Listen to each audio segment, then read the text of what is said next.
Hi guys, and welcome to the Shrewsbury Biscuit podcast. I'm Alex Whiteley.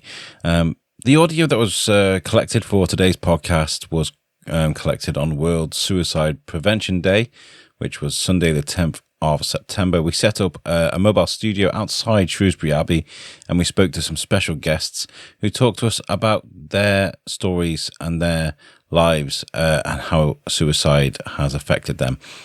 Now, of course, it goes without saying that this is quite a charged episode.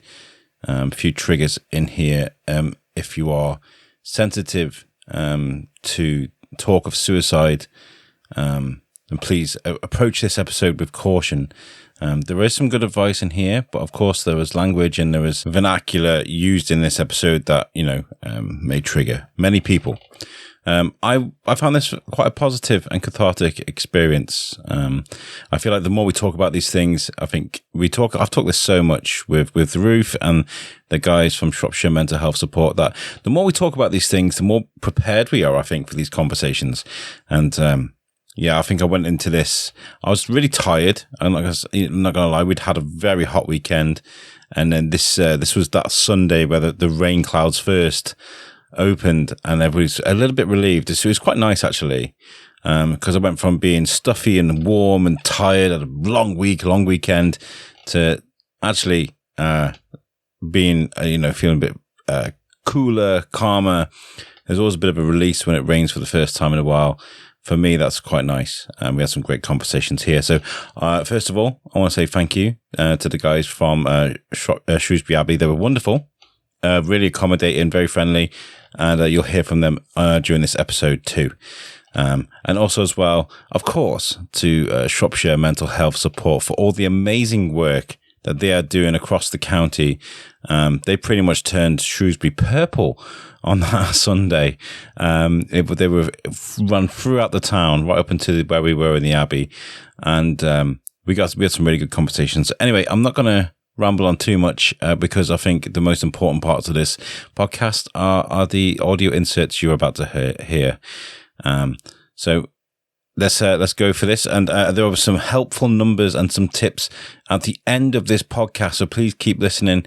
And also, I'll put the links to Shropshire Mental Health Support and some numbers on the readout of this podcast. So if if this episode takes you by surprise and you do need to speak to someone, there is some great helpful links and some numbers there for you on the readout for this podcast. Anyway, World Suicide Prevention Day. Let's take it away.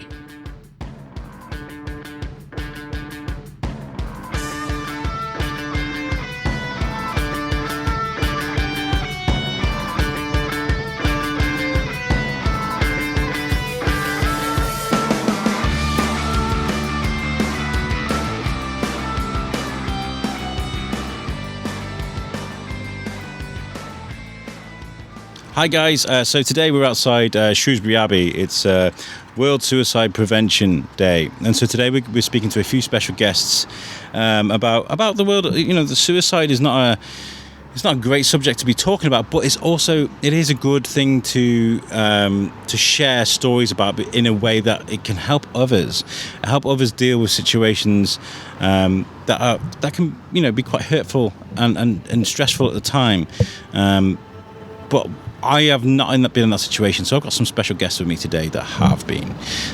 My first guest today, would you like to introduce yourself, please, sir? Hi, I'm Dave. I work for Shrewsbury Town Foundation, and I tried committing suicide in 2021. Okay. So, and you're still here? Still here, and happy about that? Yeah, definitely. Absolutely. Definitely. Is this, when it comes to mental health and struggling and things, is this something you've always dealt with? Yes and no, on and off. I'd say I was ready to take my life at 14, joined the army at 16 with the intent of them doing it because I didn't have the guts to do it myself. Oh, wow. Okay. So you had a very self-destructive mode, I should say, from a very young age. Yeah. And what, I mean, I don't want to get too personal with you because this is your life, but what kind of brings that on? Is it like the world around you? Are there stresses? Are there aggravators? I grew up in an abusive household. Okay. Father was physically abusive with violence, and mother was mentally abusive. So it was just, I was done at 14. Yeah. You'd had enough. I'd had enough. Yeah. And so you've been carrying that weight around with you all this time. Did the army ever help with you with mental health? I didn't mention it, to be fair. I got there to do a job, and hopefully, I know it sounds a bit dark, but die in the line of duty. That's what I wanted to do. So you're standing there like, shoot me! Pretty much. But no, I went to Afghanistan for 3 tours, and I came home. Some of my friends didn't. Yeah. I do have a bit of survivor's guilt with that, but it sort of boiled up from then because I came home at 20. I'm now 35. It sort of boiled up to when I was 30, 33, 32, and I sort of get into the point where I've had enough. Let's do it. Survivor's guilt's an interesting one. I've heard of that before, but I've never really discussed it on a show or anything before. Okay. Because obviously, you see it in the movies an awful lot, don't they? They always play it quite strong in movies, but it's a real thing, that you've come back and they haven't. Yeah. Did you feel like what you were doing in the army was worth it? Did you feel like you'd done a good job and therefore you had a right to come home and feel proud about yourself? Yes and no. I'd done a good job. I felt like, yes, I should be proud of what I've done because I followed my orders to a T. But I don't think I should be proud of being home. It's really weird. I shouldn't be here. My friends should be. Well, you definitely should be. I think that's the way I looked at it. Anybody that goes, and puts their body on the line for freedom and for whatever we're fighting for at the time for this country, I feel like that's a good thing, and you did a good thing, and you should be proud that you've gone over there and done that because they say soldiers are heroes, and I do believe that. If you're willing to do that, put yourself in extreme danger. But it adds a different twist to it though when you're intentionally putting yourself in danger. Did you ever speak to any of your comrades, any of your friends, about this? Kept it all quiet. The only person I ever spoke to was not until I left and spoke to the Shrewsbury Town Foundation, to be honest, and never told anybody. Kept it all wrapped up. And it obviously didn't help because it took me to that point where I was going to end my life. But I love that we're talking about Shrewsbury Town Foundation as well, because I've worked a lot with Shrewsbury Town in the community and Foundation. Me and Jamie go way back. We've done stuff together. It's really great. I think what you guys do, because I don't know if you've seen any of the stuff I've been doing with the football club recently, but I got my first ever season ticket for anything ever. Oh, awesome. For Shrewsbury, because I walked into Block 9 and it just electrified me and my family. Oh, nice. So, and I can feel that positivity would reflect in a really positive way on someone that's going through something quite difficult. Did you feel that? It was more the exercise and referral program. So they have a program that you can refer yourself to, or you can be referred to by your local doctor in the area, and they build an exercise program around you, whether you've got physical illnesses, mental illnesses. They will work with you to get you where you need to be. It's a 12-week program and it's free of charge. Wow. And that's what worked for me. And I slowly sort of grew from there, and then I volunteered for them, and now I work for them full time. I think that's super inspiring, because you've gone through this pain for all this time, and you say you actually attempted to take your life as well. Yeah, I was hanging. Wow. To put a dark tone on it, not meaning to, but I was actually hanging in my kitchen at the time. That's I'm very, very. I'm sad to hear that, my friend, because it's got some great music in the background. We're outside the Abbey. This is great. I mean, I love it. Just as you said that, the organs kicked. Yeah, everything was on at some point. Not timed, promise. Yeah, I'm very sad to hear that you went through that, but it's good to see you've come from the other end. And it was after you'd done that you got help from the foundation. Yeah, I mean, it was August the 6th, and I'd had enough. The attempt happened, broke down. Tried local mental services. I didn't get anywhere with them. It was my doctor that put me on to the foundation, and they from the January after that just flew. Do you think that's because you relate to the football? It's kind of like I relate to sport and physical activity. That's it. I'm a martial artist as well. What do you do? Semi-pro MMA. Oh, quite cool. I've been on martial arts all my life, and then the physical aspect of it was just sort of but it was me. It was what I needed. With some mental health, do you think it's fair to say sometimes you just got to find the right key to the lock? You've just got to keep banging. You've got to find what works for you. Yeah. Some people it's talking, some people it's walking, some people it's the gym. For me, it was exercise, and having the right support around me as well. There was nothing There was no one that ever made me feel like I was worthless at the foundation. They always made me feel like, no, you've got this, Dave. You can do this. Let's get up. Let's get going. And has the foundation helped you get to a point where, because you said you were a closed book on this for a long time. Oh, yeah. Where you wouldn't even speak to your closest in the army, you know. Yeah. I know what that brethren is like. Yeah. Did they help you turn a corner in the way that you can talk about this now? Yeah, definitely. How did they do that? What just helped you? Encouragement, really. I mean, it was they let me do it in my own time. You know, it was as I was working out. You know, they'd just say, "How you doing?" And eventually, I found myself saying, "No, I need to talk about this because if I don't, I'm just going to back to square one." Yeah, and I didn't want that.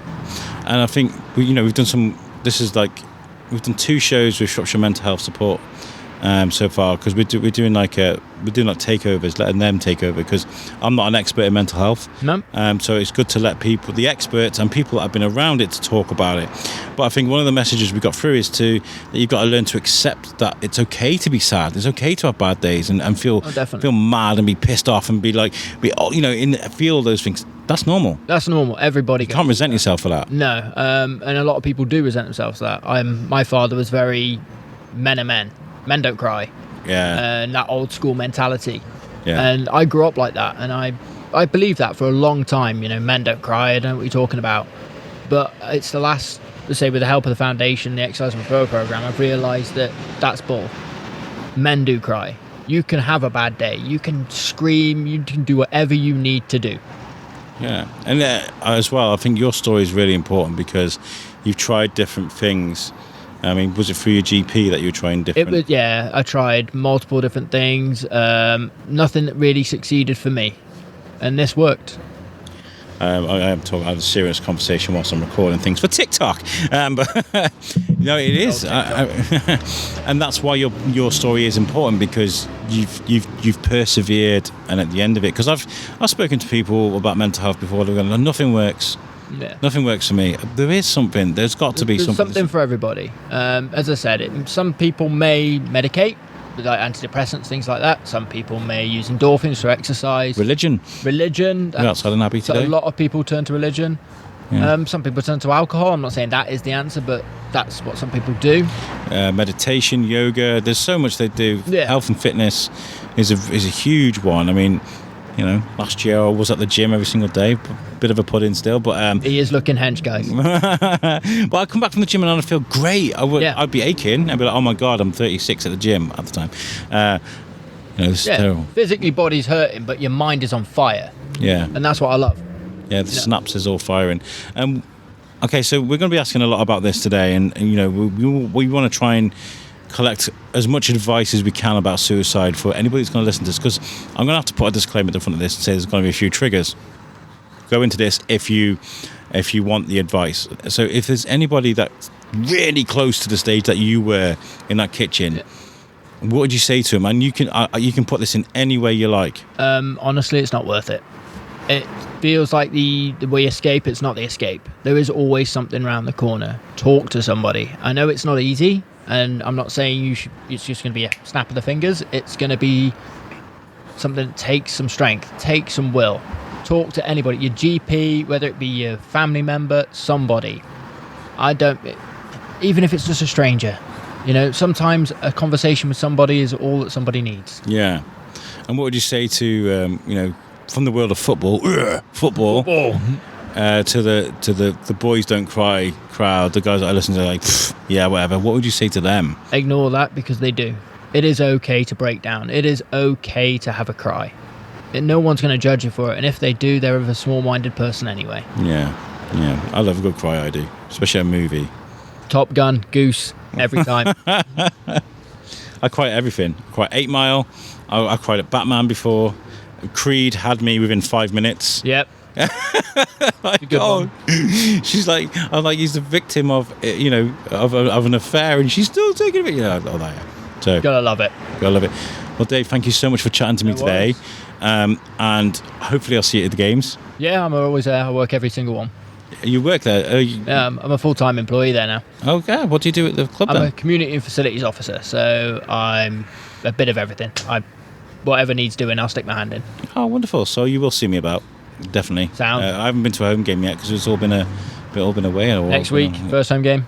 Yes. I can't wait. Well, I really first one can't. you can go to, I guess. Brilliant. Well, Dave, thank you so much for No chatting worries, to us. man. Thank you. Cheers. Right, guys, we were back outside Shrewsbury Abbey. Thank you, Dave, for your story. It's really important to get as many minds in this as possible, because there are, of course, people like Dave who attempted suicide, and there's also people that are left behind after suicide. So it's good to get two different mind points, different points of view.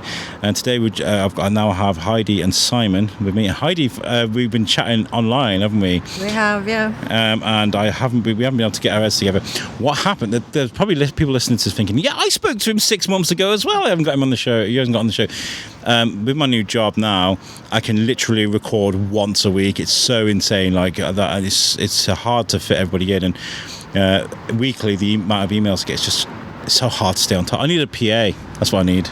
So I'm very sorry, Heidi, but I'm glad to have you here today. My pleasure. Nice to meet you. And when you spoke to me about a book you were writing, which I have here, called "They Died Waiting." Do you want to tell us a bit about your story and where this has come from? So the story behind the actual book, it's written by Caroline Aldridge and Emma Corlett. So they collated the stories of people from all over the United Kingdom who had written to Caroline after her appearing on Woman's Hour, and basically there was a lot of people that shared a similar story, that they lost someone sadly through the failure of the services, and they felt Caroline's pain. So Caroline decided to collate all the stories into a powerful book called They Died Waiting. So I wrote a chapter about Sam's story.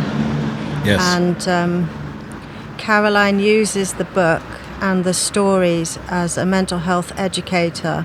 So the latest thing that she did was to speak at the King's Fund Conference, which is a collective of doctors, social workers, nurses, anyone with an interest or work related to mental health. And she's an excellent speaker, and that's her role now. She's basically fighting. It's good to have a powerful advocate for that, because I know you weren't here to hear Dave's thing, but he was saying that, if it wasn't for, because he found the Shrewsbury Foundation, and if they had something that worked for him, but if he hadn't found that, he was bouncing around, his GP were offering him this, that, and the other, that wasn't working for him. So it's good to have a strong advocate to say, well, if that's not working, then what is there that can work, Yeah, I mean, Caroline describes it as her son not being the right kind of ill for the services, and Sam's case was very similar. He was he was a very interesting character. He was very, very skilled and clever at sports and music and all sorts of things, but he was probably autistic, and some of his ways people perceived as a bit weird. But he was extraordinarily kind and thoughtful, and he would help anyone he can. Like, he wrote a song when the Newtown bypass was being thought of, and they were going to plough through the middle of a 600-year-old oak tree, and he wrote a song called The Brimmen Tree, and it got the bypass diverted round the tree. Amazing. Yeah. What a great legacy to have. Yeah, so he has a plaque under that tree. That's which beautiful. He'd be incredibly proud of. And he got scouted for Wrexham, right? He did. For football? He was a very, very... This is a fun fact about Sam. And so there was 3.5 years between us, and when he died, so a lot of his friends contacted me with funny stories. And one of the tales was that at sports day, he decided to run a race backwards, a sprint, and he could run backwards as fast as he could run forward. I can't run forwards that very well. Never mind backwards. I'd be, yes, that would definitely end badly for me. So what happened? What? I mean, was he, from a young age, was he struggling with mental health? I mean, so autism's a difficult one if you don't understand what's going on. Yeah, but I think there's a lot of autistic people. We've got some super talented people on both sides of the family with, extremely good skills in various things. So I think it's kind of a sprinkling all over both sides. He struggled. He was very late to talk. He struggled at school, but because he was good at sport, he could get away with it almost. But what was your question? You said what happened? What I mean, because what happened was, in his teens, he was sexually abused by a neighbour. Okay. And so there's trauma. There's a catalyst there. Often mental health is poor mental health is triggered by trauma. Yeah. And he kept it under the radar, so it had happened to other people as well, and they spoke about it, and Sam always said it hadn't happened to him. But in his early 20s, he had a breakdown where he said, yes, it did happen to him. Yeah. And he never sought help, talking help. Was any help offered to him, though? Did he have to go and look for it by himself if he was going to get it? Yeah, no help was particularly offered. Because it just seems to make sense, right? That when someone has a trauma like that there should be just an automatic like response. Hi, we hear you've gone through a terrible time. Yeah. Here is a leaflet, or here is the number. I mean, I know things have progressed a lot in the last few years. Yeah. Shropshire Mental Health Service, they do support, shall I say. I keep saying service, Shropshire Mental Health Support. They offer a great service, and there's lots of places around now. We're starting to sort of progress, and we've just been talking with Dave about this whole big boys don't cry thing, where now this kind of changing a little bit, where it's actually okay to open up. But there's still a stigma. There is, and the British culture is, may I say, a little bit repressed. We've got a lot of hangovers from Victorian era and all sorts of things, and stiff upper lip, don't draw attention to yourself. There's all sorts. I hate that. Keep calm and carry on. Hate that. No. Let's flip out about it a little bit, then we'll carry on, because then we've got it out of our system, right? Is that fair? It's cathartic, isn't it? You've got to flip out. I always say to my wife, she's like, why are you getting stressed for? I was like, because it's the way I deal with things, do you know what I mean? Because then I'm not like going to bed and it's not pent up, do you know what I mean? It's like releasing a valve, isn't it? Where the steam just comes out and then it's gone. Yeah. And how long ago did this happen? How long ago did he pass? He passed in June 2019, which to everyone listening probably sounds like a really long time ago, but actually, because of COVID and everything, we didn't have the inquest till last year, so that kind of... so fresh, quite raw. Yeah, it's raw. It was a 3-day inquest, and we applied for it to be an Article 2 breach of human rights, so that those services failed to protect his right to life, basically. The coroner denied that, but we had a 3-day inquest. And this is still going on? The failures were there. The inquest concluded with a verdict of suicide, but it did have a narrative attached to it where they found that the agencies weren't talking to each other, and one of the computer systems could be tampered with, and so cover-ups could be made. So the coroner made a recommendation that system was changed. Wow. And yeah, it's very hard, isn't it? Because you haven't got that closure, and I imagine it's difficult to deal with, but it's good to surround yourself with people like Shropshire Mental Health Support. Yeah. So Marie, the suicide bereavement counsellor. Wonderful. Yes, I contacted her, 6 months after he died, and she came with me to the inquest for all 3 days. So she's almost a superhuman as far as I'm concerned. She's so calm. She gets everything. You don't need to explain anything to her. And we've met so many times that she says she can tell by my face what's going on with the way my mouth sits. Yeah, I get that.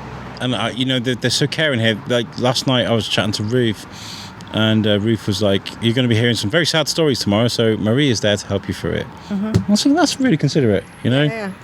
because it is a lot to take on, isn't it? But at the same time, I'm just that kind of a caring guy. Do you know what I mean? If I'm behind a microphone, it's fine. And today we also have Simon with us today. Thank you so much for being patient, Simon. No, it's okay.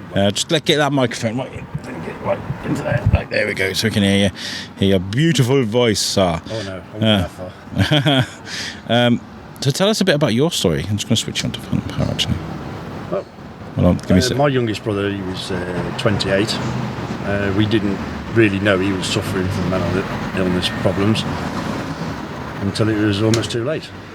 I think about 4 or 5 days before he actually took his own life that I realised that he had mental health problems. So he covered... Sorry, my microphones were going weird then. You could see me messing about with stuff. So he kept it to himself, pretty much. So I think some of my other brothers had a bit of an inkling, but they were helping him, and they thought they'd sorted it out, and he was on his way back to normal. But unfortunately, he was hiding it. Yeah. Very, very well. And this is what they say. I mean, there's been a lot of talk about Chester Bennington, Robin Williams, all these amazing people that just functioned normally outside of the depression, but deep inside you can see there's something going on. That it was a couple of days before Chester Bennington passed away. He's laughing with his kids. He's joking around. The next thing you know, you can't take any. That is just how it is sometimes with people. And how do you deal with something like that as a family? I think most... So we've got a bit of church music. It always seems to kick in right at the most dramatic time. It's great. I love it. The talk, yeah. Great. I think it varies.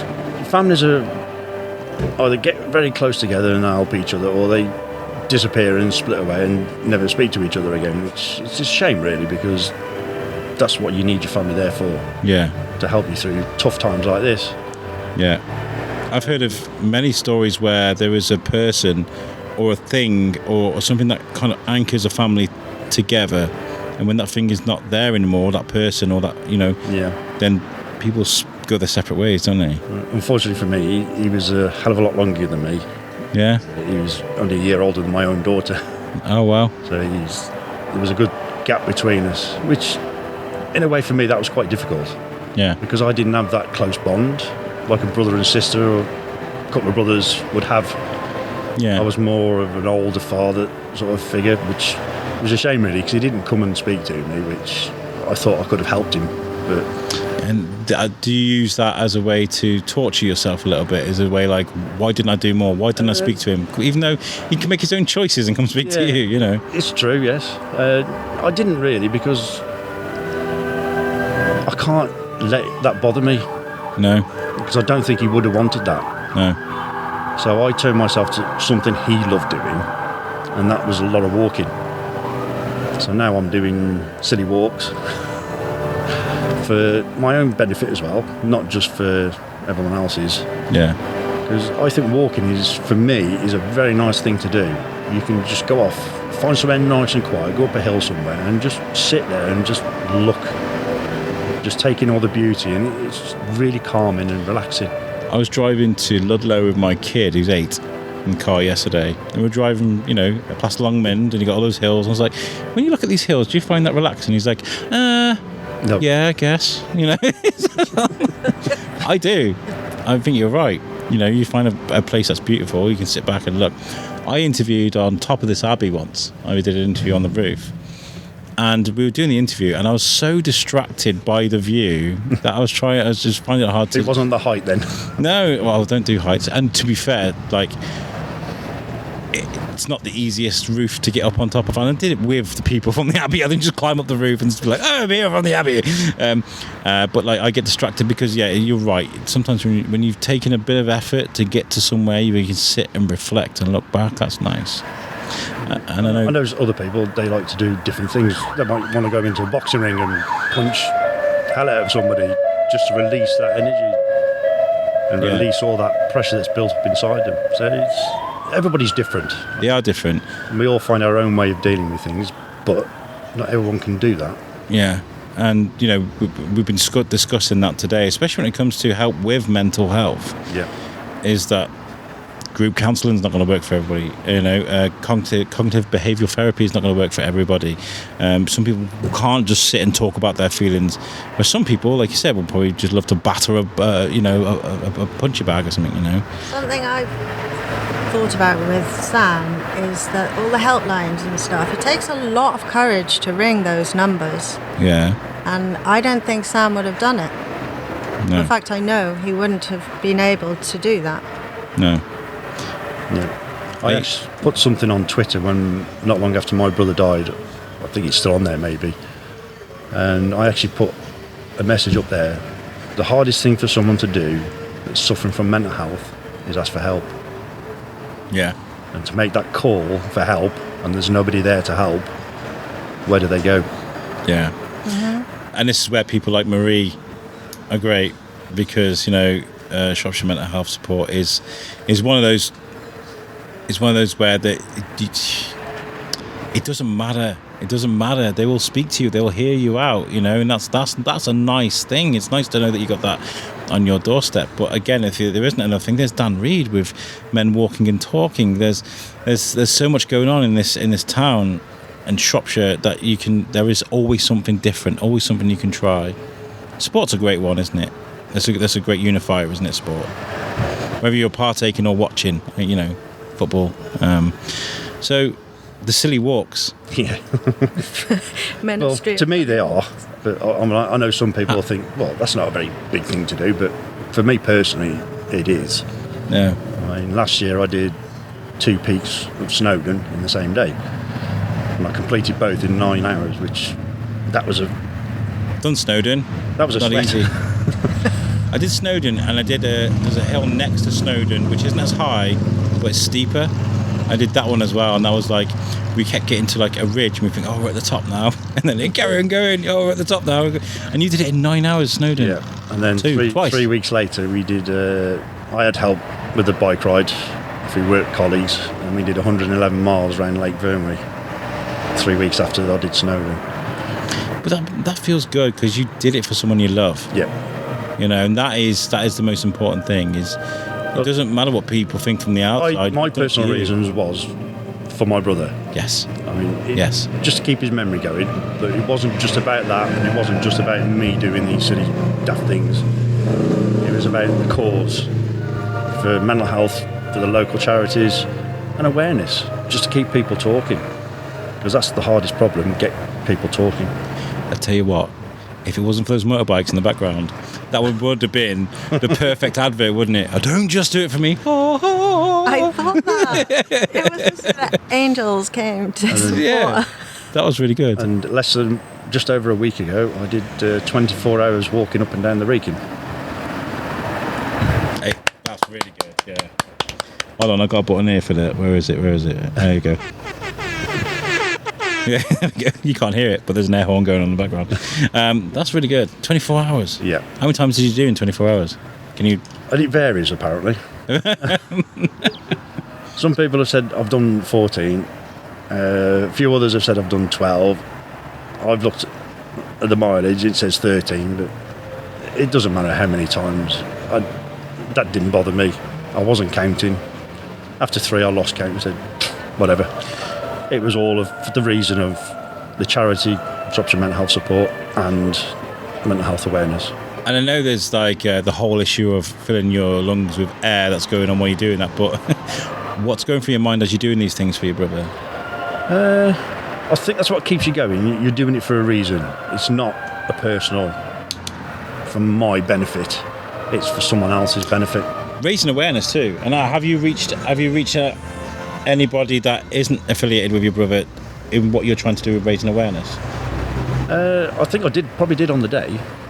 My first walk up, when I first started, I bumped into an elderly gentleman. I think he was 73, he said he was.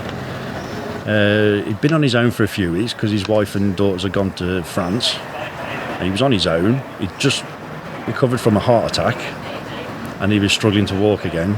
And I actually spent 10 minutes walking up with him and just chatting to him. That's lovely. and I passed him a couple of times because obviously he wasn't quick on his feet. And every time he just smiled, waved, and said hello, and oh, good luck, well done, carry on. And I think I made his day, and I think I might have helped him get through that little tough period he was going through. Yeah. Just being on his own for a few weeks. And that's one thing to remember as well. Mental health issues how affect everybody at every age, whether you're a teenager or whether you're elderly. Yeah, these spiders are everywhere. I'm very sorry. I could see that. They're all over my microphone, my little spiders. They want to be on the show too. Everybody's included. Yeah, so we've got to remember that, every generation deals with this situation. Yeah. So I'm glad you helped. And, the book, Caroline and Emma's book, with all your guys' stories in there, have you had any feedback about how it may have helped people that have read it and felt something from it? The stories are very diverse. I know it's been publicised a lot in Shropshire. There was a couple of articles that were written about it, and I know that sales of the book did rise in the Shropshire region for that. But Caroline gets a lot of feedback, but generally as a whole. But currently she's taken her focus off the book because she's currently fighting the two trusts near where she lives who have been hiding the figures of people who sadly passed away due to mental health issues. So she's kind of distracted with that at the moment. It's been on Newsnight actually, her plight to uncover the 10,000 figures that got swept under the carpet. Especially during the pandemic. And, how long ago did you lose your brother? 2021. 2021. Jeez. So we'd just come out of the pandemic when you had your trauma. Coming out of it, yeah. And you had yours just before the pandemic. Yeah. Imagine which one is worse, because do you know what? The pandemic actually sending people to the houses, into a room or into a building, sometimes without the amenities that you're normally used to, could have had a terrible effect on people's mental health. Do you reckon? The isolation. Yeah, literally. I can imagine that there was a lot that the figures were raised during that period just from being alone. Yeah, I imagine so. Have you got? I'll go to both of you. Have you got like a group of family friends that have helped you through this, that you can talk about freely about this? Can you get it all off your chest as often as you like? To be honest, I will talk to anybody about it, because I'm a driver, so I'm out delivering quite a lot, so I see different people, and they don't judge you because they don't know you, and I don't do the same with them.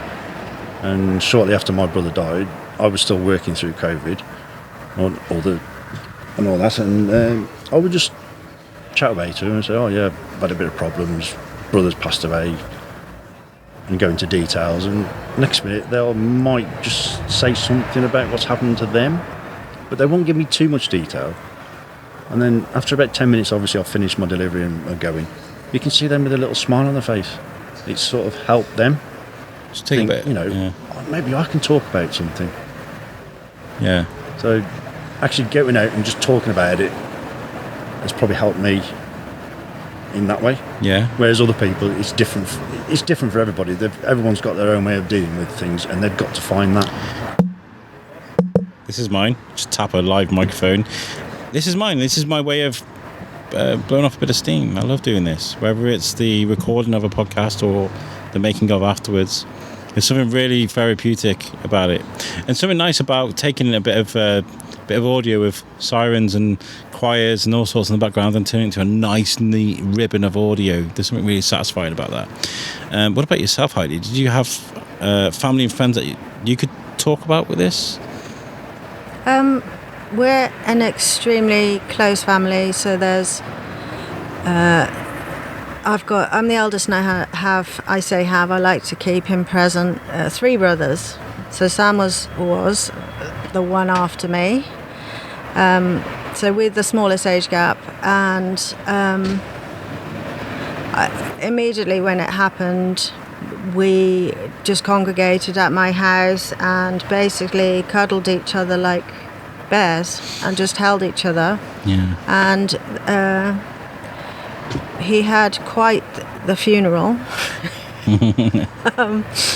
everyone wore crazy hats, and there was music, and going to the after thing, I walked through Montgomery with a unicorn's head on, because that's kind of the things he would have liked. So we just did what he would have liked. Yeah, I like that. And then finally, I know I've put you guys through quite a bit of turmoil talking about your traumas, and I'm very sorry about that, but this might help people, especially when it comes to losing a sibling. As I said, it's good to talk. So yeah. It's not a problem. And that's a good bit of advice. Do you have any more advice for anybody's lost a sibling to suicide? If you're feeling, whatever you're feeling, if you need to talk to someone, just give someone a ring. Yeah.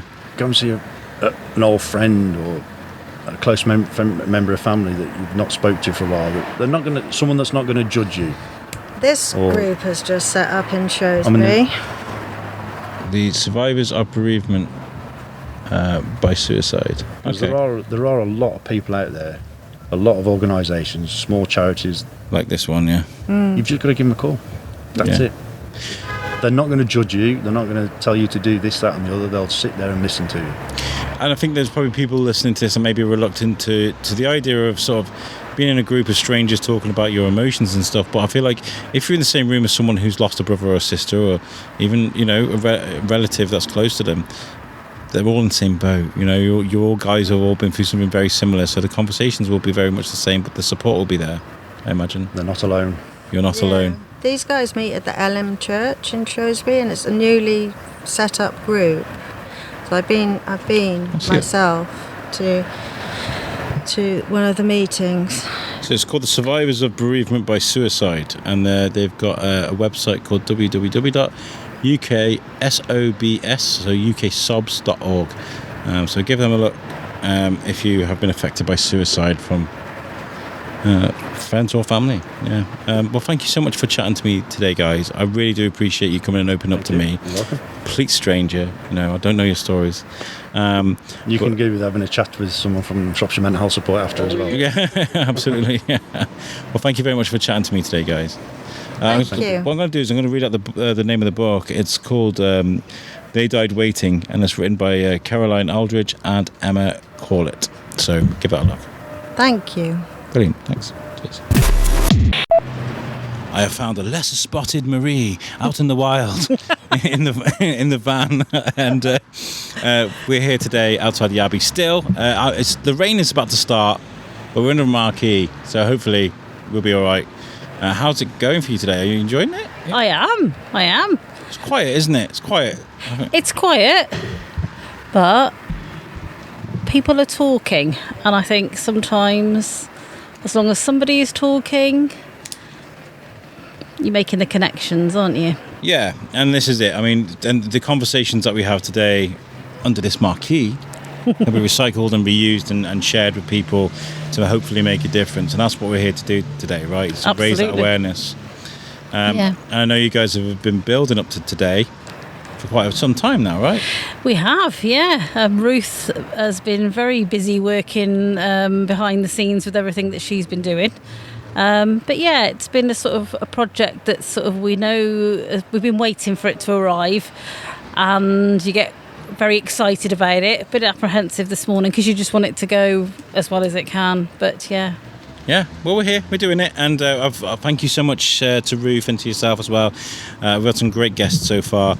Obviously, subjects that are not easy to talk about, but I feel like we need to have these conversations. And like we've spoken to, this is the third time we've been on the podcast together now. Yeah. And every time we talk about these subjects, the more and more we talk about this, the easier it kind of, not the easier it gets, I guess that's the word, but it's less of a taboo, less of a thing that it's difficult to talk about. It gets easier a little bit. Yeah, I think, Alex, I think it does get easier. Yeah. I think because even though we might, there's apprehension and anxiety when we're talking about something that isn't a topic or subject that is talked about openly. Yeah. Part of my job is to sort of reduce that and to help encourage a more open conversation. But I think with every conversation that we have, it does reduce a barrier. Yeah. Hopefully it reduces stigma around it. And it just reassures people that they can talk about it and it is okay, and to ask the questions. Yeah, and that's what this is all about today. As far as the actual World Suicide Prevention Day today, Yeah. how big is this as a thing around the world? Is there lots and lots of people taking part in this? Yes. Is it Yeah, that you so, know of? Like, yeah. And when I go on different forums that I access for my job, yeah. I would say the impression I get, because I've only been doing this job 2 years, but the impression I get is that every year it gets bigger. And so as a conversation around the world, hopefully each year it'll get bigger, and more people will be having that conversation, reducing the stigma, and hopefully that will lead to then people feeling able to ask questions, so hopefully the numbers of suicide are reduced. Yeah. That would be amazing. Do you feel like there's more available to us today than there was, say, 10 years ago? As ways of mental health and dealing. Yeah, I think definitely there's more available. I think that we are, as a society, becoming more able to have some conversation about mental health and well-being, and I think sometimes it's just encouraging that conversation. And I was talking to somebody earlier about the stigma of talking about mental health, and so sometimes I will talk about well-being from the point of view that your mental health is important as your physical health. They work side by side because you can't have one without the other, and so even conversations around well-being can be a starting place to then people talking about their mental health and sort of exploring it from there. But I think we're more knowledgeable now. We understand it now. I think we understand it better than we've ever done. And that's crazy because I feel like, if I'm right in saying this, I don't know if it's fair to say, but we lost an awful lot of funding when it came to mental health like 10 years ago, and it's continued to be having like lumps knocked out of it, working around mental health and seeing the effects that that's had. It's crazy to think that we now know more with less. Do you know what I mean? Imagine if we had those funds back now, what we could do with it. It would be amazing, wouldn't it? And that's sort of, when you say it like that, it doesn't make any sense, does it? No. They're like, these services that you used to have before, you're not going to have them anymore. And now we're sitting here and we're thinking, well, actually, we're talking about mental health more. Do you think that's because people have taken it upon themselves to actually remedy this situation by themselves by talking, by creating their own thing, like Dan Reed has done, like Simon is doing for his own personal things that also helps other people. There are people out there that they're going out there and doing their own things. I think so. I think it's because people have been in situations where they've had struggles and challenges, have maybe either not been able to access support because it wasn't there, or maybe weren't aware of a service when they needed it. So like you say, they've either developed their own idea, they've been able to find a voice almost, and with that voice then they can make change and have conversation, and therefore hopefully leading and making changes, and then talking to organisations like ourselves. It makes a difference. Have you been working with a lot of grassroots sort of companies, a bit like Men Walking and Talking? Are there any sort of local grassroots companies that you are working in collaboration with at the moment? So for Shropshire Mental Health Support, we will, for the wellbeing vehicle that you went on earlier, we take that all the way around the county, and we take anybody's information. So Men's Walking and Talking, there's Enable, there are oh my gosh, there's so many that we carry, because we recognise that to just take our own information, might be helpful for some people, but not meet everybody's needs. So by doing that networking, sharing other people's info. And opportunities for social subscribing as well, we were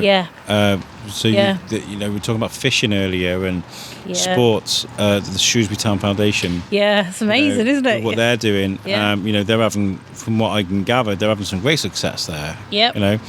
It's good that we've got this, around us. It's just about raising the awareness and letting people know that there are things you can do Because, like, you know, I've spoken to people before about mental health where they've said, nothing works. There's nothing out there for me. There is. Just maybe there needs to be a better way for us to put these new ideas forward for you. You know? And I think it's important that we have different ways of people being able to communicate with us as a charity or any service provider, because, you know, calling in for some people is quite easy, but other people need to be able to text or email. So having all those social media ways of communication, I think, does make a difference. It gives people more choice, doesn't it? Well, we've got somebody back with us now who's got a great idea, actually, and I thought we could talk about it today. So Heidi, welcome back to the show. Hello. All right, let me get that mic closer to you. There we go, so we can hear your voice. You have a really interesting idea, don't you, that you've actually put a lot of work into, right? I have, yeah, with the help of lovely Marie. So I'm basically was thinking that a lot of people, I think I just heard you two talking about accessing services. A lot of people find it overwhelming to maybe pick up the phone or open a door into a building where they know a lot of people will be. And I wanted to make a peaceful, non-threatening space where people... Well, initially it started in my head as a space for people who were bereaved by suicide. But the design is a wooden structure with seats, and within the seats are clay pipes where people can leave messages of love, hope and support for people who are bereaved. But also, as it's evolved, I felt that the non-threatening safe space could be for anyone struggling with their mental health, because I realised with Marie that there's actually a triangle between the Abbey and the Samaritans and the Shropshire Mental Health Support. Yes. So it would be an ideal spot to place it. So Marie and I did go and speak to various people within the church, and they were very loving and appreciative of the idea, very supportive. And so we drew what it would look like actually in the space, and at the top of the wooden structures so would be tiny bells that people who'd lost someone could hang at the top. And in the breeze, the bells would ring, and the more the bells ring, the bigger the problem we have with suicide in the county. Great idea. I love it.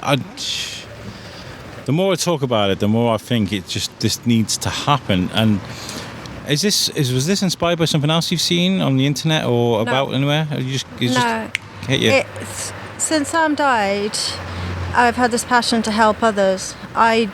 It's a journey, feeling, knowing people are in pain in their own heads, and knowing they're in pain with their grief.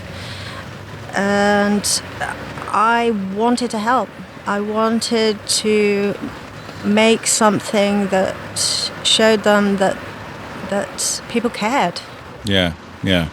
And it's great being right outside your office as well, Marie. So you'd be like, yes. Somebody sat there looking quite sad.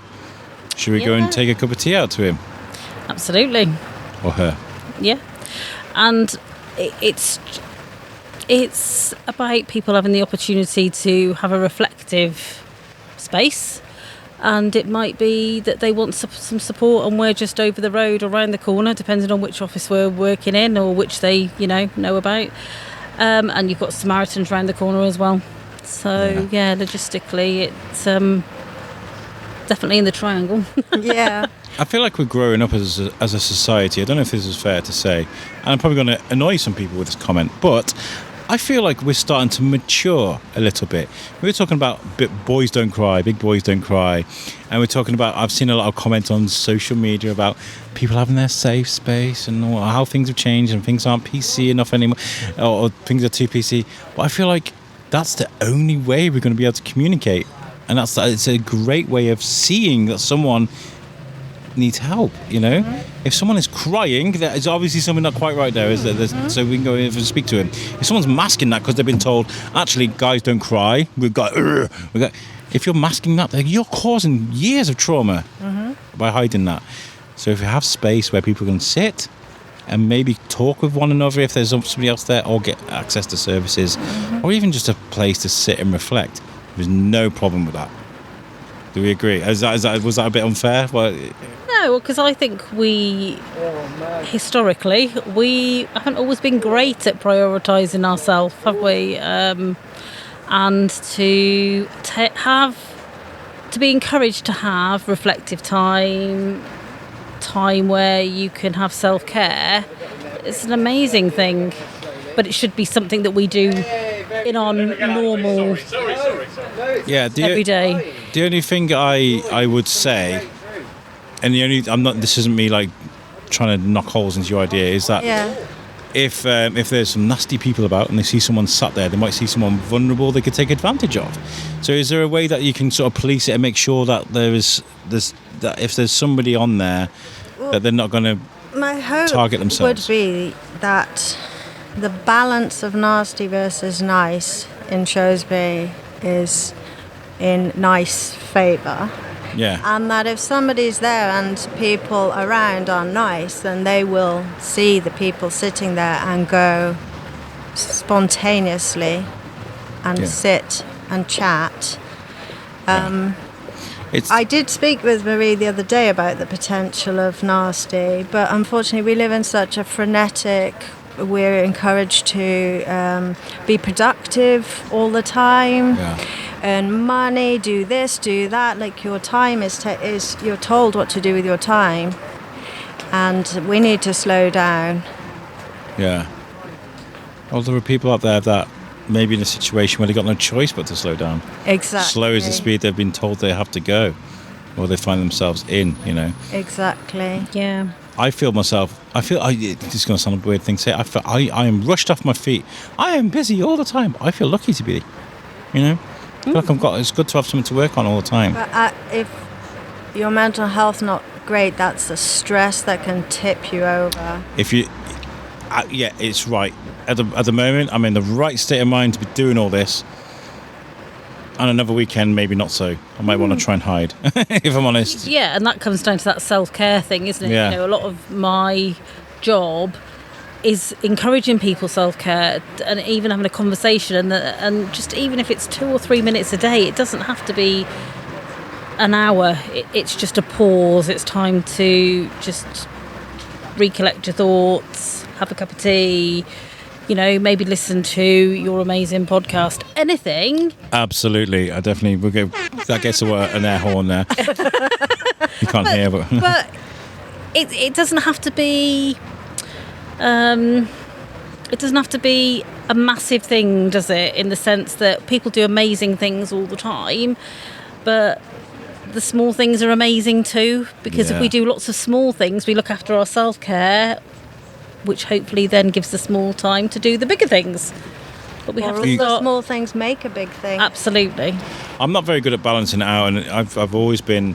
We were just talking, Heidi, about my schedule and how you actually pleased that I took a break from things. You saw that. I've had to learn, and I'm still learning, and I'm constantly. Today, I probably shouldn't have gone to Ludlow yesterday and done this today, but do you know what? I really wanted to, because I did have that break. But I'd like to do the little things too that I think are little investments. I'm not a big gamer, but last night I sat on a couple of hours on the PlayStation just to relax a little bit. I think I wrote on Facebook yesterday I've been out and done something. Can I just lie around the apartment now, guilt free? I think you got to be able to do that, haven't you? Absolutely, yeah. We've got to do those small things.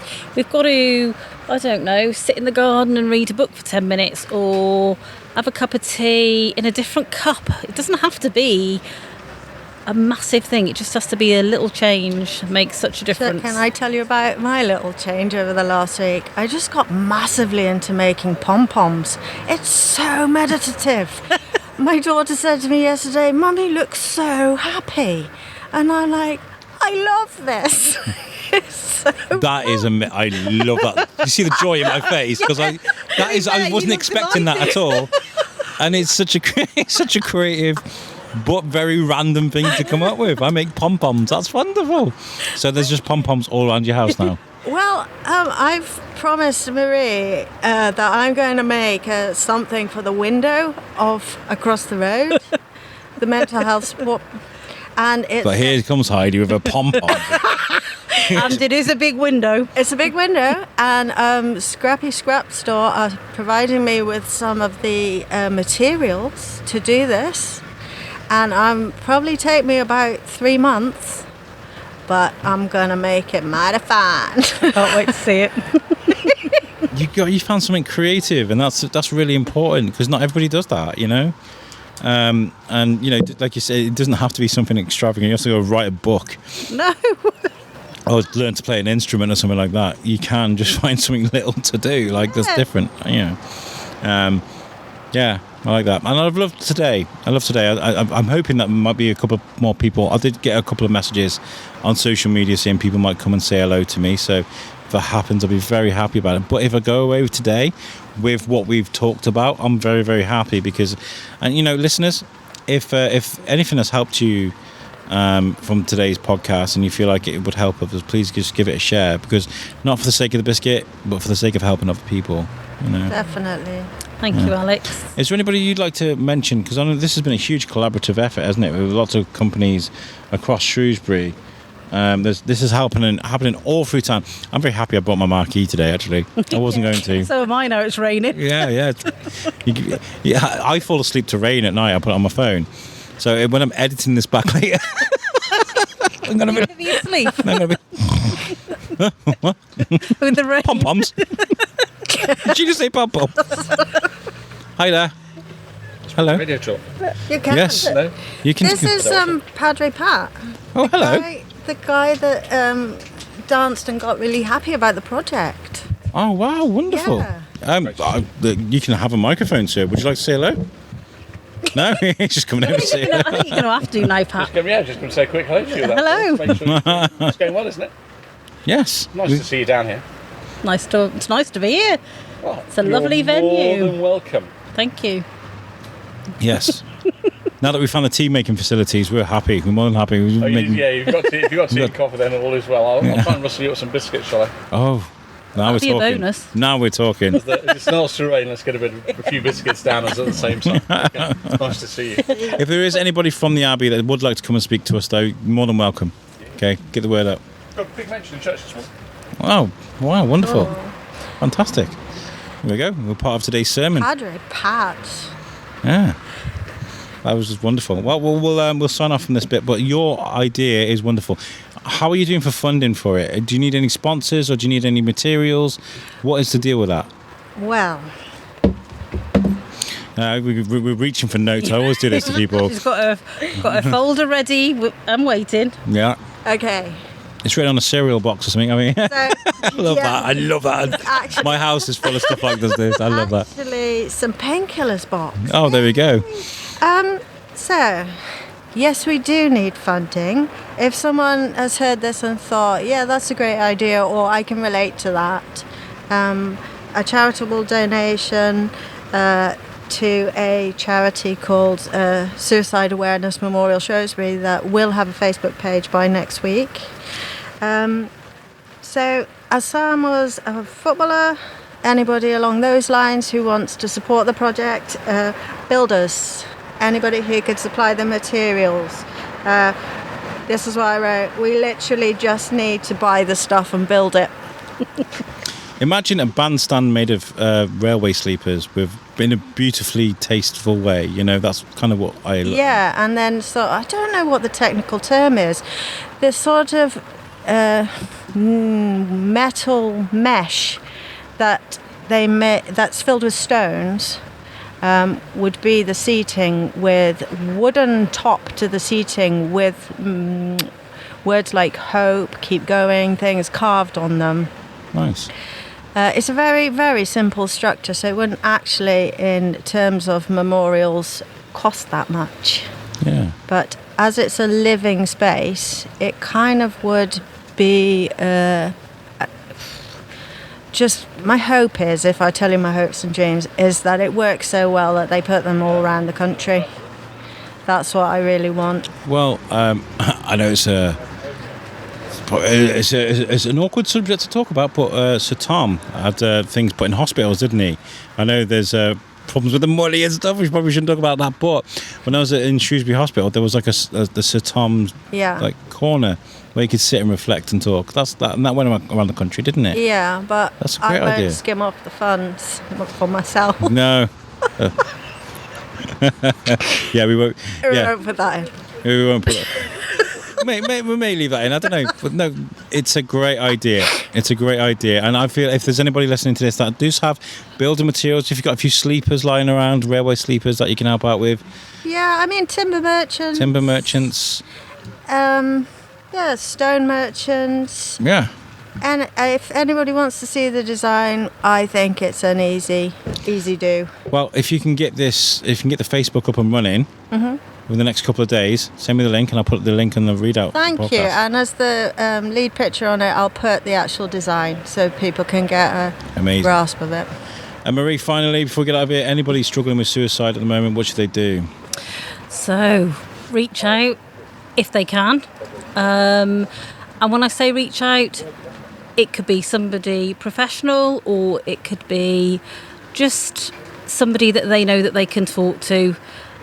If you're in Shropshire, you can call us on 01743 368 647 and you'll speak to somebody like me who can give them some immediate support. You've got Samaritans. There are many services out there. Just tell somebody, and when I say just tell somebody, I do recognise it's not easy to just tell somebody, but even if you're somebody that you think knows somebody that is struggling, ask them. Yeah. Say, how are you today? And, to ask somebody if they're struggling with their mental health and well-being can give that person the opportunity to say, yes, I am, and then they can get them some support together. And also as well, I want to talk about like sort of professionals. If you're a teacher or you're a lawyer or you're in a profession where you feel like you might get looked down upon because you're dealing with your mental health in a very open way, that's not the case anymore. You can, I'm being serious, you can... Absolutely. Anybody can struggle with their mental health and well-being, and we see and support many people of many different professions, many different vocations that have moments, episodes in their life where it's a struggle. Yeah. And they can have some support, and then, when they're feeling well, they'll go back to what they're really good at and what their strengths are because they'll feel well enough to do it. Yeah. And so if you listen to this and you're in a job where you feel like you can't address that, you definitely can. So please do. Thank you for chatting to me today, guys. Thank you. I'm going to hang around for a little bit more to see if we can get a few more people to speak to. But if not, this has been great. Thank you very much, Alex. You're amazing. And so is Shrewsbury Biscuit. Hey, I love that. We're going to take that as a soundbite, for sure. So, as we're at the Abbey, I thought it was very fitting that we speak to someone from the Abbey. And I've got Father Pat with me, or Padre Pat. It doesn't matter what you call me, as long as I've been called a lot worse, so that's great. Either is good. We've been enjoying the music today from the Abbey. It's been very fitting at times, actually, where we're talking about situations that aren't easy to talk about, but the music has been from the organ and the choir. It's been quite nice in the background. Interesting, really. Well, the Abbey is it's a great place to come because it's such a really big building, and it's a building that's open to everybody. And open all the time. I've just been chatting to somebody now, who's got no place to stay, and I've just said, come and sit in the Abbey for a while, just take the weight off and sit in the thing. And that's a really great asset we've got, the Abbey. I'm very fond of saying it's not my Abbey, but it belongs to the people. It's the people's Abbey, not mine, nothing to do with us. And so everything I can do to keep the doors open and just provide that kind of safe space, if you like, And that's what I've always loved about churches. I remember... I know they play for a different team, but I was walking through town and I popped into the Unitarian Church in Shrewsbury, and it was a very hot, bustling, busy day. And I remember walking through those doors and it just being like a completely different universe. Yeah. Calm, quiet, and it's the same as the Abbey, St Mary's. When you walk in, it's just a completely different place. Yeah, and I think that's really important, isn't it? I mean, the hustle and bustle of life itself can sometimes just get on top of you. Yeah. And Sure. I think it's really important just to find those places where not only you can be safe, but it can be a place that's peaceful, a place where you can contemplate stuff. And I find that a really useful thing. Actually, what we do on a Sunday morning, that's probably the least of the stuff we do. An hour on a Sunday morning is neither here nor there. That's not the most important thing. For me, what's really important is that from 8:30 every morning, particularly the Abbey. I can speak about the Abbey. It's open, and it's open for everybody. You can come in all day long, and people do. And I quite like that. Quite often, I'll come, in the middle of the week, and I'll come to the Abbey, and I think I'll be by myself. And then I'll look down, there'll be somebody actually halfway down the aisle in a pew just having a few minutes to themselves. And I think that's really vital, isn't it, that we're able to do that. We gear up for Sunday, and people think church is all about what happens, for an hour on a Sunday morning. But that's the bit that sustains us. The rest of it is what's really important, being open and doing stuff in the community, I guess. I think it's really important to remind people that they need to care for themselves, and it doesn't always need to be going to the gym or doing this big thing every week, or sometimes it is taking a moment to yourself. Sometimes it is being kind to yourself. Well, I think you've hit the nail on the head. I was about to say that I think quite often we're not kind to one another, and I remind myself every day, just be kind. Try and be kind today. My other job, when I'm not looking after the Abbey, I'm also the lead chaplain for the Royal Shrewsbury Hospital. And I quite often say to our medical staff up there, let's be kind to one another. It's really important. It's absolutely vital. I think that's a real watchword, and I've used it more and more this last, maybe 12 months than I ever have done in the rest of my life. And I think we learnt it a little bit, maybe through the pandemic, about what it meant to be kind and looking out for each other. And we're in danger sometimes of quickly losing that, and we just need to hang on. There was some benefits, and one of the benefits of it all was people learnt to be kind and looked out for one another, particularly those who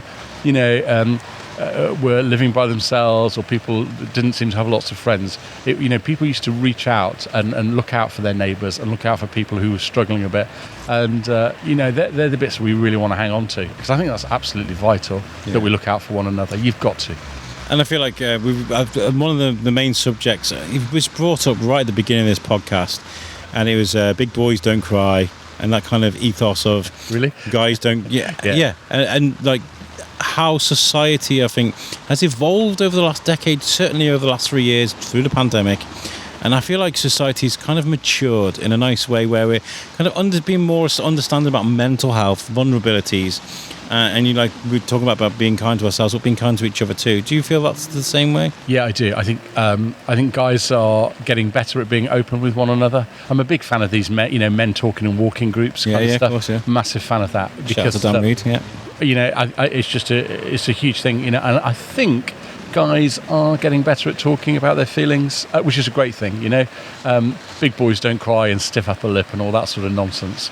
I'm not sure it ever worked originally in any case, and now I actually see it at the hospital. But quite often, you'll have a guy, starting to cry and then almost immediately apologise. I'm like, what are you being sorry for? Just, it's fine, cry, So wherever I go, not only do I say be kind, I always carry a big box of tissues. It's okay, to talk about stuff. And the more you talk about your feelings, the more that you talk about what's on your own heart, actually you meet kindred spirits, and you find that you're not alone, that the stuff that you're going through, that actually somebody else is going through as well, You might be going through some real dark time, and you think you're the only person ever to have gone through that time. And the truth of the matter is you're not. No. Because actually, the minute you start talking about somebody says, do you know what? I remember when that was me. I might have been where you are. I don't know what it was like for you, but God, I know what it was like for me. And it was difficult, And that's the whole point in today's podcast, is to show people that you're not on your own. No. There are people here that have spoken on this show today that are going through something similar to yourself. And, there are places you can go to talk about that. Men walking and talking, and I don't know if there's a women's equivalent. There's got to be. Yeah. You'd hope so. I mean, one of the things I've started locally up at the hospital, we do a men's bereavement breakfast, and it's men only. So lots of things we do together. We do like a bereavement cafe, which a lot of our female staff go along to. and it's for staff who've lost family members, because if you're in the healthcare background, you lose your own family members, then you have to deal with other people's grief as well. And so we've started a men's only breakfast, and it's great because the three things, it has to be a bacon butty, it has to be blokes, and we talk about bereavement. And it's great, those three things together, bacon butty, blokes together, talking about bereavement, it really works. And you're making me hungry now. Yeah. It's getting towards that time, but yeah, sure. These are all good things. Let's learn to walk and talk and be kind to each other, and I think that benefits all of us in the end. Well, I want to say a huge thank you for letting us pitch up today, working with Shropshire Mental Health Support, and also to everybody. I know there's things running through town today in Shrewsbury, so anybody that's involved with today and giving us the opportunity to spread the word and talk about suicide prevention, thank you so much for being a part of it, because it really does mean an awful lot. And yeah, it's been wonderful. I think we're going to sign off now. I think you're right at the end of the show. So. Perfect. Save the best till last. Absolutely. Yeah, right. So thank you for tuning in, folks. And yeah, thank you. And we'll catch you next time. Peace out. Thank you. So we're outside the Abbey. And I've got to say a huge thank you to Hannah from the Abbey. Not just for today, but for constantly being in touch with the Shrewsbury Biscuit via social media. So thank you for that. That's okay. And also for grabbing Father Pat as well to sit with us, and Keris as well, who's joining us today to talk to us. So you're a member of the church here. What does it mean to you to talk to be a part of this community of the church, and also to be a part of something today where we're talking about mental health and opening up our feelings? Is that important to you? Yeah, it is actually. I think everybody in some way, shape or form is affected by mental health, whether that's because they know someone or whether it's because they themselves have some sort of mental health. But actually I would say that singing in the church does massive things for mental health. Okay, that's a great point. Creativity and doing something. Yeah. It's meditative, I imagine. Yeah, it is, and it's more than that. It's a community, and it provides a little hub for people. If they are struggling in their own lives or anything, then they can come into that church. And we've had people who have been really ill in there, people who have been in hospices, going through cancer treatment, going through loads of different hard times. And they go in there and we all talk about it. And in a day and age where we don't often do that, we don't have villages where you see each other a lot very much. And that's really important, I think. It's more than just singing and religion. It's a massive social hub. Yeah.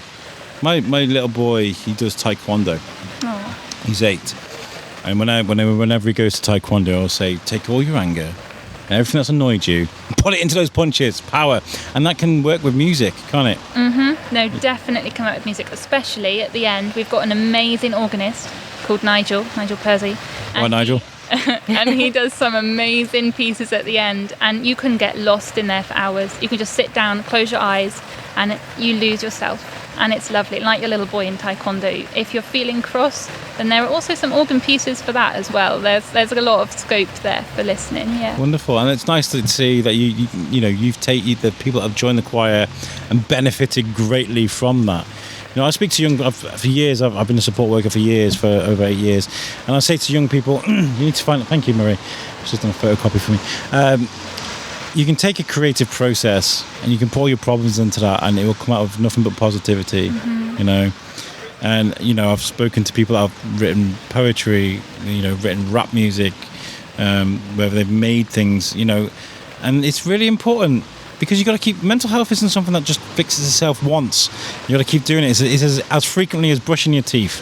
That's how we address our mental health. Exactly. And I think a lot of the time, mental health has a scope for being negative or something that is one of the time, a one-off, something that's diagnosed, you get treatment, you get better. But I don't think that's the case. I think mental health is a long-term thing that everybody has, whether it's good or bad mental health. It doesn't matter. You've got to look after your own brain, your own self, every single step of the way because life throws everything at you, doesn't it? And it's how you deal with it, And sometimes it's okay not to deal with it well. You've got to accept that sometimes you're going to have days where you derail. I have days that. More than often, but I accept the fact that that's normal. Sometimes people deal with things by getting stressed. I say to my wife, she's like, "Why are you getting stressed?" I'm like, "Because otherwise I'll be sweeping it under the rug, and then one day I'll just be like, ah." It can be a positive thing, can't it? It can be, and there are different ways to blow off a bit of steam. And I love the fact that you do it in a way that cheers other people up with choir music. Whether it's instruments, whether it's singing, I love that. So what would you say to anybody that maybe is listening to this and maybe like, oh, choir? Have you got spaces in the choir? Are you looking for new people? Yeah. Or? Oh, yes. Choir practices at 7 o'clock on a Friday. We actually have choral scholarships for anybody that's in full-time education between the age of 16 and 24. No, 25, 16 and 25. So if you're in full-time education, you can actually be paid to sing here. You can get paid to be in the You have to have choir? an audition just to show that you've got an interest and you're competent. But it's a really good way of sort of having a bit of extra pocket money. But we're always looking for extra singers, sopranos, altos, tenors, basses. You can try too. Yeah. Nobody wants that. I mean, I don't know. Yeah, But, yeah. as much or as little as you want to. But yeah, always want more singers. Yeah. And I would just add to that as well. When I started, I'd done loads of singing in the past, but I'd done nothing on this level of singing. It wasn't Abby singing. It wasn't exactly like this. And it's not just my singing that's increased in ability and what I can do, but it's confidence. So I was never a shy and retiring person, but I did find that my confidence in general through singing in the choir has increased massively, and that is in part due to what I said earlier about there being that sense of community. I think that is a thing. It's a very much family. There's a lot of single people, especially within the choir, and they probably don't see anybody from one week to the next. But to them, the choir's their family. And there's a definite sense of community, and if somebody's not here, we'll walk suddenly around their house to check they're okay and various things. So apart from your mental health, I think it's a family thing as well. You've got people to talk to all the time. So certainly you found that, haven't you? Very welcoming. And this place is welcoming. The congregation, the choir, the service, there's always a job. If anybody wants a job, we'll find you a job. You know, there's loads of voluntary jobs. I can hold up the music. Yeah. Boards. It's up there. You know, we can, even if it's just ringing the bell, serving. We've got a shop that's manned by volunteers. Whatever you want to do. But this place, people just come in to revise, they come in to study, they come in to just use a loo, they come in just for a chat. We have a lot of people that are quite down and you have problems with the river, so we've found a lot of people here that have come to speak to us if they have had an issue and feel very low. So it is a sanctuary really for people. And also as well, if you go on Podbean and look for Shrewsbury Stories, there is a voice tour produced by myself of this abbey. It starts from Flaming Great, and it comes all the way up here, inside the abbey, outside the abbey, then in the abbey, over the car park, back down to Shropshire Wildlife Trust, and it's voiced by Nigel Baker, which is one of the greatest. He's gonna. When I say he's the greatest, he's one of the greatest archaeologists in the county. Oh wow! And it's really wonderful. So you can actually have a free voice tour of Shrewsbury Abbey. That's amazing. Produced by myself. Yeah. No, something else I would add about the Abbey is the age range. I think there's a big stigma around church and age, and it tends to be a lot of the older generation. And whilst that is majoritively speaking true, there are so many young people as well. Well, you're relatively young yourself. Well, thank you very much. But yeah, no, there's people in the 20s like me. There's people like teens, the choral scholars who are 18, 16, and we have younger people still. And there's young children in the congregation who play in our children area. So it's a really nice mixed generation thing to get involved in. What I've always said about churches, because my wife, who's just walked past us, she's Catholic. She goes to church. I don't. My religion is to not be a bad person. That's my family. Well, that's lovely. But I've always loved churches for what they do for the community. Mm-hmm. I have done a lot of work with churches throughout the town. This is one of my favourite places, and St Mary's is great as well. I mean, I've literally done an interview on the roof of the Abbey. We did one a while ago. Wow. Climbed up there like Assassin's Creed, climbed on things and shimmied across things. It was great because I'm a huge advocate for having a space to go out there and like Father Pat just said, sit and reflect. Luke said, sit and revise. Come do some singing. What you do for the community is wonderful. They do a buy by the kilo clothes thing at St Mary's. Whatever it is, if you're an anchor to the community, I'm going to support you. Yeah, it's really nice. And we're trying to do more to reach out to the community. So if anybody's got any ideas, because it's a sort of newish team that's taken over here. So if anybody's got any ideas, we're more than welcome. We took part in the shoe box appeal for charity at Christmas, where we were having people delivering shoe boxes here for children that haven't necessarily got a lot of weren't going to get anything at Christmas. We do Easter eggs. We had a charity day where we had like a bouncy castle in the lady chapel, and we've got treasure hunts. It was all free just to try and get everyone together. And we've got harvest coming up as well. So we'll do a food collection, which we do every week, but it's like on a mass scale where everything goes to the food bank. So yeah. And I'm glad that we're on Instagram, we're communicating and stuff, because you send me great stuff all the time. So if we're free, I'll come and help you. I'll support you. Okay. We're really grateful, thank you.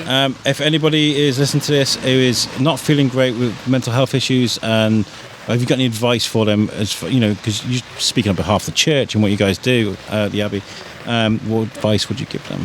I would say reach out. It's the biggest thing. If you suffer alone, you can only have yourself to help you. If you suffer with other people, you'll have other people to help you and lift you up. And it is amazing just what getting out there can do and what being with other people can do. And it will make you smile. If someone smiles, smiling is infectious, as my mum used to say. Yeah. And I think it's really important to know that everybody goes through it at some point. They might say they haven't, but everybody goes through some issue at some point. So we're always here. Always. Yeah. I was just explaining to someone that I took my 8-year-old to a hip-hop show in the week. Took him to his first rap show. People were like, what? I'm like, no, it's not like Wu-Tang or Eminem or anything like that. It was Harry Mack, who is he's a freestyle rapper, and he does these positive like energy exchanges on like Amigo. So people pop up and he do like these random raps out of words they've given to him, and the positivity and the love he gives to people. I just wanted my son to see that in person, and that's just another way of reinforcing positivity. No. It's everywhere. It's all around this group. It is. Yeah. It is. Just accept it. But we're not just here on a Sunday. We're open 10 till 4, and even if you don't talk to anyone, just come in and sit. It's such a beautiful, tranquil, calm place just to sit and just gather your thoughts, or not think at all if it needs it. Just yeah. Well, you guys have been wonderful. Thank you for chatting to me. No, thank you. And well, I'll get this link to you when it's all out, and you can send it away for me. I will. Keris, Hannah, thank you. Thank you. Thanks very much. So there we go. What a great collection of bits of audio that we got for that day. It really is inspiring, speaking to people that have been through so much pain, but are still out to offer so much in ways of advice and help for other people. It's not an easy thing to do. I from experience, I know that when you go through trauma, it's very easy just to go in on yourself. So when you open yourself up and, you talk about your problems and you offer that support to others, that's where the inspiration comes from. So thank you to everybody that spoke to us today. It was really great speaking to all of you guys. Now, if you have been affected by the subjects that were covered in today's very charged episode, very understandable. I got a few numbers for you now. You can ring the Samaritans free on 116123, or you can drop an email to Joe at samaritans.org. And there is also a number for Papyrus. That's the Hope line, and that's 0800 068 4141. There's also a mobile number there, which is 07786 209 697, and an email address, pat at papyrus, that's PAPYRUS -UK.org. And then finally, Shropshire Mental Health Support info line, which is 01743 368 647, or you can text 86463. Those are the numbers if you have been affected by what we have discussed on this episode. And we also spoke to Heidi about her safe space that she's trying to get commissioned and get made for the back of Shrewsbury Abbey. I think it's a great idea. I think it's wonderful, as long as people use it properly. But I will put the links for the social media links to that as well. So if you want to help, if you want to sponsor, if you have any ideas, any advice, anything that you want to add towards that project, go to the Facebook page and drop Heidi a message on there. It does sound like a great idea. I'm very positive about things. I think there's a bit of naivety when it comes to my positivity sometimes. So I hope it pays off, because I think it's a wonderful idea. A safe place where someone can go and sit if they're feeling a little bit down, a little bit sad, a little bit lonely. So yeah, let's make this happen, and let's try and help some people. So hit the link that's on the readout for this episode to find out more information about that. Now, this is a bonus episode. This is a Sunday evening episode, which is very unusual for the Shrewsbury Biscuit, but I wanted to get this out sort of as close to the World Suicide Prevention Week as possible. And with me being, doing jobs and stuff, yesterday I was on top of the flax mill. And then what else did we do? Then we went to watch the football. Of course I did that. So I didn't have a lot. I want to spend some family time. So this was the only day I could edit this and get it out. But tomorrow, which is Monday the 18th, there is a great episode being released where I speak to Trademark Blood from the Shropshire Music Awards. The tickets are selling out for that event very, very quickly. I mean, like, you can still support the event, and there's ways to watch it online as well. What I suggest you do is you go to Shropshire Music Awards on the website, or you can have a look on their social media.